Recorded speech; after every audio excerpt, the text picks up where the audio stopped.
Si je vous mets ça,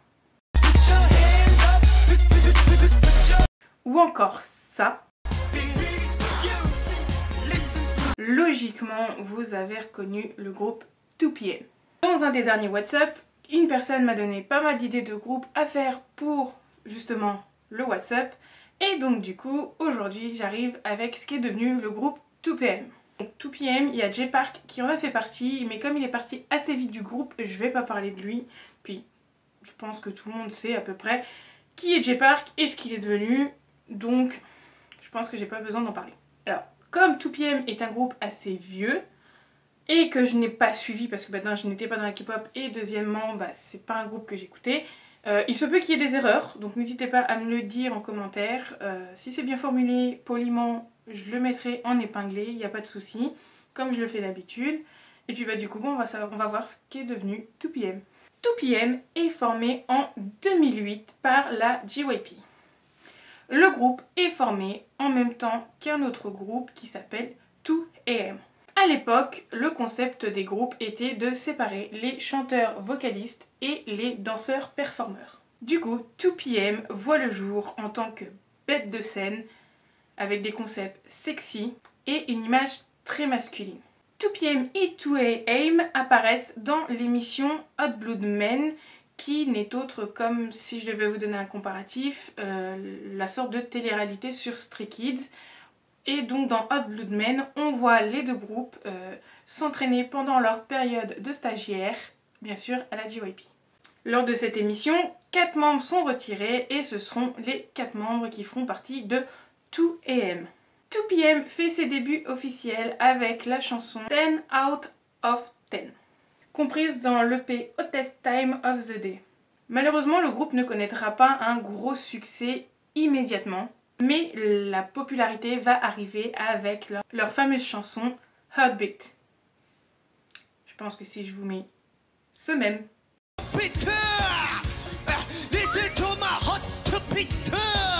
Voilà, c'est du 2PM. Il faut savoir que la chanson Heartbeat et donc du coup l'album qui vient avec se classe très rapidement premier dans les charts musicaux. Le groupe est obligé de faire une pause quand les membres sont obligés de partir en service militaire, mais ils reviennent en force. Le 6 juin 2021, JYP diffuse le teaser de The Hottest Origin.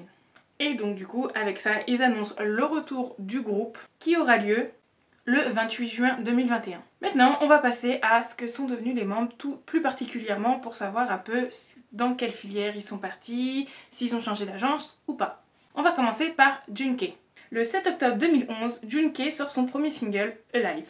La chanson grimpe rapidement dans les charts et on peut dire qu'elle a assez réussi. Il a également enregistré Love Goodbye pour la bande originale du drama I Love Lee Tae-hee.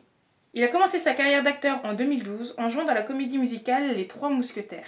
Junkei a joué le rôle de D'Artagnan. Il a joué Daniel dans la comédie musicale Jack l'Éventreur en début 2013. Junkei a un fort impact au Japon. D'ailleurs, on le voit puisque les 3/4 de sa carrière sont un peu basés au Japon. Et vous allez voir que c'est pas le seul. Puisque dans les interviews, ses albums finissent souvent dans les premiers des top charts.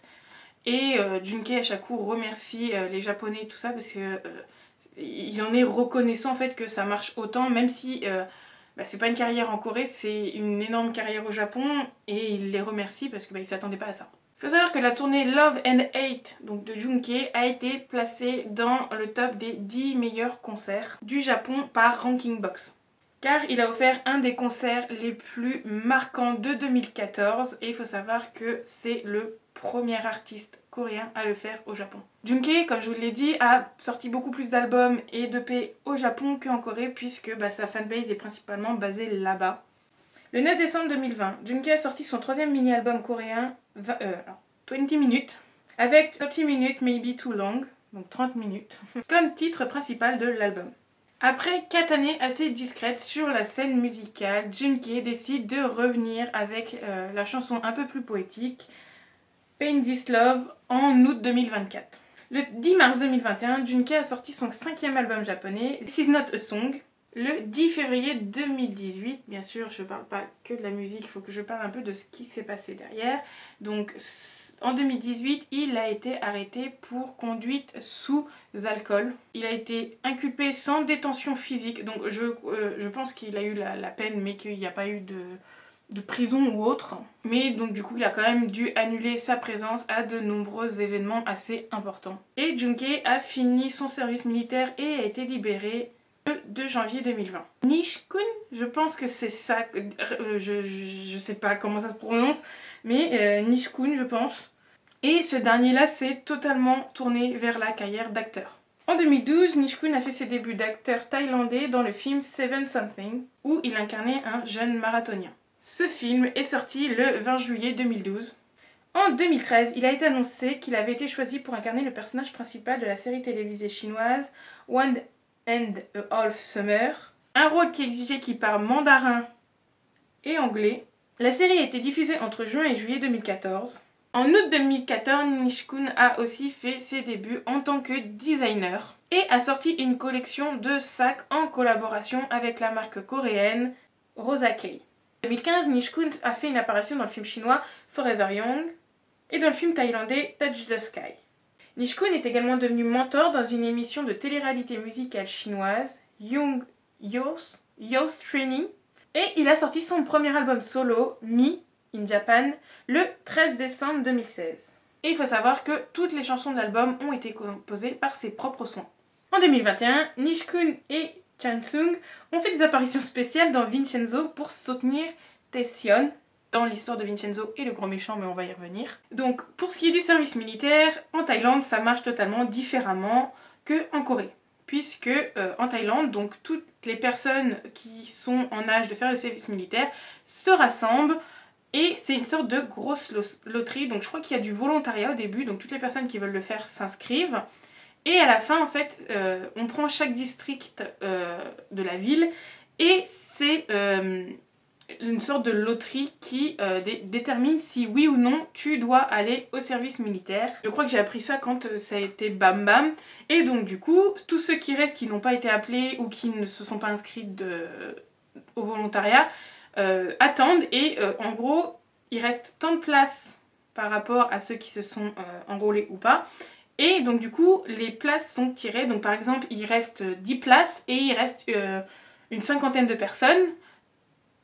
Tu es dans ces cinquantaines de personnes-là, tu as une chance de ne pas faire ton service militaire. Et c'est ce qui est arrivé à Nishikun, puisqu'il n'a pas été tiré au sort, et ça a été le cas de Bam Bam aussi, et donc du coup, il n'a pas à faire son service militaire. Donc, quand tu n'es pas tiré, c'est un peu la même chose qu'une exemption de service militaire. Tu n'es pas redevant du pays, c'est comme si tu ne l'avais pas fait, mais pour raison médicale.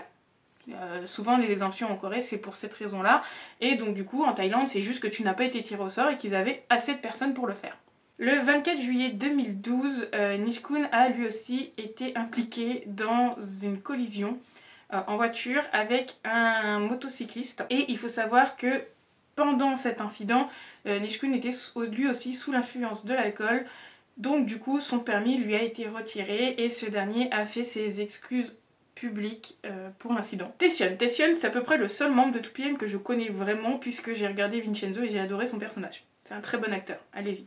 Et donc du coup pour ce qui est de Taecyeon a sorti son premier album solo japonais, Taecyeon Special Winter Hitori en 2017. En juillet 2018, il a été annoncé que Taecyeon avait signé un contrat exclusif, alors je vais le dire à la française, hein, avec 51K, donc 51K, une agence fondée par l'acteur So Jisup, suite à la fin de son contrat avec la JYP. Lui il est parti, mais la JYP a quand même spécifié que même si Taecyeon était parti en solo dans une autre agence, la JYP s'occupait toujours de ce qui était le groupe 2PM, donc Taecyeon il le gérait toujours par rapport à ça. En 2010, il a fait ses débuts d'acteur dans la série dramatique KBS Cinderella Sister. Il a ensuite joué dans le drama Dream High qui a reçu une popularité internationale. Et en 2021, il a interprété le rôle de l'antagoniste principal dans la série Vincenzo.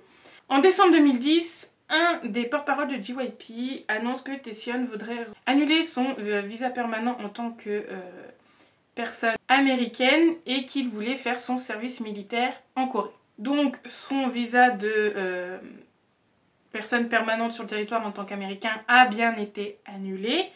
Mais il faut savoir qu'avant de rentrer au service militaire, du coup, tu passes un examen et Taecyeon a reçu un avis insuffisant au niveau de la forme physique, puisque ce dernier a une très mauvaise vision et a eu une luxation de l'épaule en 2008, ce qui ne permet pas de rentrer dans le service actif.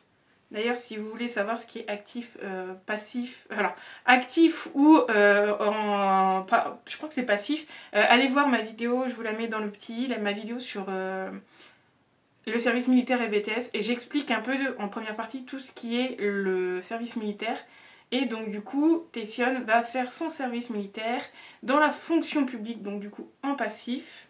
Donc c'est un service militaire qui est un peu plus long, de quelques mois, mais ça sert de service militaire quand même. Donc au lieu de servir dans l'armée, tu sers dans la police ou dans la fonction publique en Corée, donc dans les gendarmeries, les policiers, tout ça, mais tu fais ton service militaire quand même. Mais Taecyeon s'est pas arrêté là, puisqu'en 2012 et en 2013, il subit des opérations pour du coup essayer de régler ce problème de luxation de l'épaule.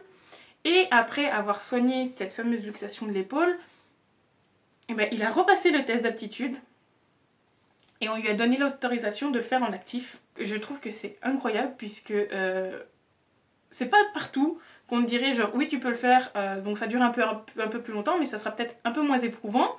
Non, non, lui il a dit je veux le faire en actif, je veux servir comme tous les autres. Et ben il y a été comme tous les autres, il s'est soigné, il y a été comme tous les autres. Bon, il a dû le retarder puisqu'il avait une charge de travail qui était quand même assez conséquente, donc il a décidé de repousser un peu le service militaire, sachant que c'est tout à fait légal en Corée de le repousser jusqu'à 30 ans pour des raisons d'études, pour des raisons de travail, tout ça. Tu peux le faire jusqu'à 30 ans, mais 30 ans c'est la date butoir. Si tu n'as aucune interdiction, à 30 ans il faut que tu partes. Et il faut savoir que du coup Taecyeon est rentré en actif et a fini son service militaire le 16 mai 2019. Wooyoung, son premier mini-album solo, 23 Male Single, est sorti le 8 juillet et comprenait 2 chansons autocomposées par les autres membres de 2PM. Le 4 mars 2015, il fait ses débuts en solo au Japon avec le single Roses, précédé d'une tournée de concerts à Tokyo, Osaka, les grandes villes du Japon. En février, il a été le mentor de l'émission de télé-réalité Fantasy Boy, diffusée du 30 mars au 8 juin. Wooyoung a fait ses débuts en tant qu'acteur dans la série dramatique Dream High en 2011. Donc après avoir tourné dans Dream High, Wooyoung a exprimé son désir de continuer sa carrière d'acteur, mais tout en continuant sa carrière de chanteur. Wooyoung a formé l'actrice Kim Gyu-ri pour sa performance dans l'émission Dancing with the Stars de MBC en juillet 2011. En 2011, Taecyeon et Wooyoung ont posé pour la collection d'automne de la marque de vêtements Evisu. Et en 2012 pour la collection Printemps-été. En septembre, il a posé pour la campagne classique de Reebok. Et en 2014, Wooyoung a été annoncé comme le nouveau visage de Recip Cosmetics. Wooyoung a lui aussi fait son service militaire et s'est enrôlé en 2018. Il est censé être libéré le 28 février 2020. Cependant, le 27 février, JYP annonce que dû au Covid, il a été libéré quelques temps avant. Juno. Pour Juno, il y a un gros pavé et encore j'ai pas pu tout mettre, je m'en excuse s'il y a des infos qui sont passées parce que Juno, vraiment le gars, il n'arrête pas et j'aurais pu faire une vidéo complète que sur ce que lui a fait. En 2013, Juno fait sa première incursion dans le monde japonais en sortant son premier OP solo Kimi no Koe, pour lequel il a assumé tous les rôles de production, donc producteur, compositeur et parolier sur tous les morceaux. En 2013, il fait ses débuts au cinéma dans les thrillers d'action Cold Eyes, où il a impressionné les gens pour son jeu d'acteur qui était très très bon. Et plus tard dans une interview, il va même avouer qu'il s'est rendu à l'audition pour le film, au casting, avec un plâtre après avoir subi une opération, parce qu'il voulait vraiment le rôle. Le 9 juillet 2014, il dévoile son deuxième EP japonais auto-écrit Feel. Le 15 juillet 2015, il a présenté son troisième EP japonais intitulé So Good. En septembre, il dévoile son premier album en Corée, une compilation originale intitulée One. Cet album comprenait des interprétations de ses titres japonais mais en coréen. En 2017, il présentera son 5e EP japonais, donc 2017 SS. En octobre 2019, Lee comptait un nombre remarquable de 101 compositions écrites. Juno a aussi composé pas mal de chansons pour 2PM. En mars 2025, il a été annoncé qu'il quittait la JYP. après 17 ans passés au sein de la JYP. Mais il faut savoir que la JYP continue à s'occuper de ses promotions au Japon. Donc je pense qu'il a quitté que le side coréen et que au Japon, JYP est quand même pas mal installé. Donc je pense que c'était mieux pour lui qu'il reste dans le côté japonais de sa carrière chez JYP. En avril donc de cette année, il a été avoué qu'il prévoyait de créer une agence unipersonnelle. Donc musicalement, la carrière de Juno, elle est au Japon, mais il faut savoir qu'en Corée, il a une belle carrière en tant qu'acteur, avec des rôles dans King the Land, The Red Sleeve ou encore Good Manager. Il est aussi ambassadeur, et ça je pouvais pas le mettre parce qu'il y avait une liste aussi de beaucoup de marques. Mais comme je vous l'ai dit, il nous reste encore un membre, donc je pouvais pas m'éterniser parce que c'est déjà assez long. En 2011, Chansung, lui, fait une apparition dans Dream High, dans le rôle du garçon imaginaire Do-sung. Et dans le drame japonais Kaito Royal, dans le rôle de Jack. En 2018, il a joué dans le drama de TVN What's Wrong with Secretary Kim. Le 7 février 2020, il a joué dans la série Netflix My Holo Love. Il fait lui aussi une apparition dans Vincenzo. Le 15 décembre 2021, il a annoncé qu'il mettait fin à son contrat avec la JYP lui aussi. Le 3 mars 2022, il a signé avec l'agence Julie Entertainment. En août 2022, il a ouvert sa chaîne de cuisine YouTube Yochan Lee. Pour ce qui est du plus personnel, en 2012, la JYP avait annoncé qu'il ouvrait sa propre salle de sport. En décembre 2021, il a annoncé qu'il allait se marier et qu'il allait avoir un enfant.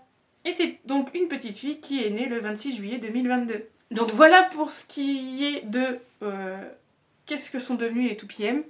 Je pense que je suis passée à côté de pas mal d'informations parce que déjà c'était difficile de vous mettre à partir de quand on pouvait considérer qu'ils étaient plus en groupe puisque le groupe est toujours actif en tant que groupe. Donc c'était un peu compliqué, il n'y a pas eu vraiment de date de départ puisque le groupe est toujours sous la JYP.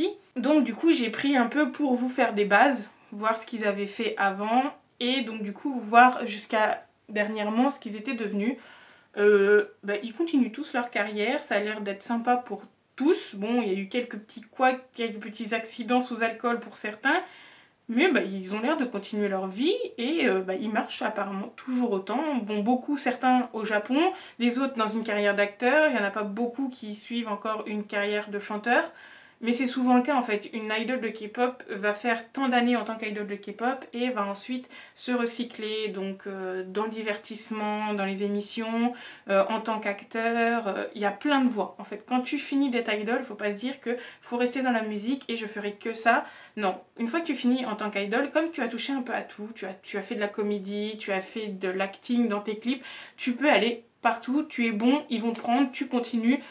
Donc c'est plutôt pas mal. Donc moi, comme je vous l'ai dit, celui que je connais le plus c'est Sion parce que je l'ai vu dans Vincenzo. Mais donc du coup s'il y a des erreurs, n'hésitez pas, comme je vous l'ai dit en début de vidéo, à me le dire en commentaire. Je rectifierai et je mettrai en épinglé. Et puis moi je vous souhaite une bonne journée, une bonne soirée en fonction de l'heure à laquelle vous regardez cette vidéo. Et surtout, prenez soin de vous.